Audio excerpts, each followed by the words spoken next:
আসসালামু আলাইকুম রহমতুল্লাহ। সম্মানিত ভিউয়ার্স, সম্মানিত দর্শক, আল্লাহর এই দুনিয়ায় যে যেখান থেকে আজকের এই ভিডিওটি দেখতেছেন সবাইকে জানাই আন্তরিক শুভেচ্ছা এবং আজকের এই ভিডিওতে সবাইকে স্বাগত। তো চলুন আজকে ভিডিওটি শুরু করি।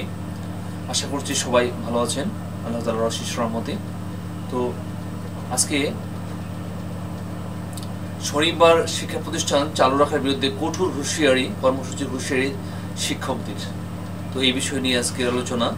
তো এটা দ্য ডেইলি ক্যাম্পাস এই রিপোর্টটা প্রকাশ করেছি, তো এটা আপনাদের সাথে শেয়ার করছি।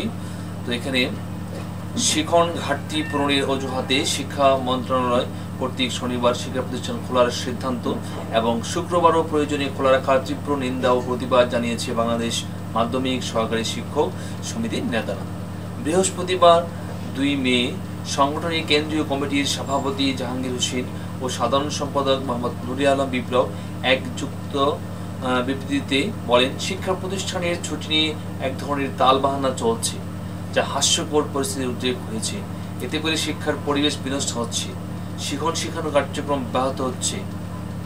একদিকে যথারীতি শনিবার থেকে মাধ্যমিক পর্যায়ের সকল শিক্ষা প্রতিষ্ঠানে শ্রেণীকক্ষে পাঠদান কার্যক্রম চলবে বলে জানিয়েছেন শিক্ষা মন্ত্রণালয়ের জনসংযোগ কর্মকর্তা মোহাম্মদ আবুল খায়ের। তো শিক্ষা মন্ত্রণালয় সূত্র জানিয়েছে, আদালতের নির্দেশে আজ বৃহস্পতিবার ২ মে পর্যন্ত বন্ধ রাখা হয়েছে। আগামী শনিবার ৪ মে থেকে দেশের সব মাধ্যমিক ও উচ্চ মাধ্যমিক বিদ্যালয়ে একযোগে ক্লাস কার্যক্রম শুরু হবে। শনিবার ক্লাস চালুর বিষয়ে শিক্ষকরা বলেন, কোনো দুর্যোগ শিক্ষক কিংবা শিক্ষার্থীর সৃষ্টি নয়। পরিস্থিতি বিবেচনায় শিক্ষা প্রতিষ্ঠান সাময়িক বন্ধ হতেই পারে, পূর্বেও এমন হয়েছে। সে কারণে নির্ধারিত ছুটি কমিয়ে দেওয়া কোনোভাবেই কাম্য নয়। মন্ত্রণালয়ের এহেন সিদ্ধান্তে শিক্ষার আসল উদ্দেশ্য ব্যাহত বই কিছু নয়, কারণ নির্ধারিত ছুটি ও সাপ্তাহিক ছুটিতে শিক্ষার্থীরা পাঠ সংশ্লিষ্ট বাড়ির কাজ সম্পন্ন করতে পারেন। একাডেমিক ক্যালেন্ডার অনুসরণ করে শিক্ষার সঙ্গে সংশ্লিষ্ট শিক্ষক, শিক্ষার্থী, অভিভাবকগণ চিকিৎসা নেওয়া, আত্মীয় বাড়িতে বেড়ানো, আচার অনুষ্ঠান ও বিশ্রাম সহ বিভিন্ন পরিকল্পনা ও পদক্ষেপ নিয়ে থাকেন। ছুটি নিয়ে আচমকা সিদ্ধান্ত নেওয়ায় স্বাভাবিক জীবনযাত্রা ব্যাহত হচ্ছে। ফলশ্রুতিতে সামাজিক, শারীরিক, মানসিক ও অর্থনৈতিক ক্ষতিরও সম্মুখীন হচ্ছে। নেতারা আরও বলেন, জাতীয় দিবসগুলিতে শিক্ষা প্রতিষ্ঠানে অবস্থান নিতে হচ্ছে শিক্ষক শিক্ষার্থীদের, অথচ সেদিন অন্যদের ছুটি। শুধু তাই নয়, শিখন ঘাটতি পূরণের অজুহাতে গত বছরে গ্রীষ্মকালীন ছুটি ও শীতকালীন ছুটি বাতিল করা হয়েছে। চলতি বছরে রমজানের ছুটিও কমানো হয়েছে, যা মোটেই সুবিবেচনা প্রসূত হয়নি। এসব সিদ্ধান্ত নির্লিপ্ততারই বহিঃপ্রকাশ।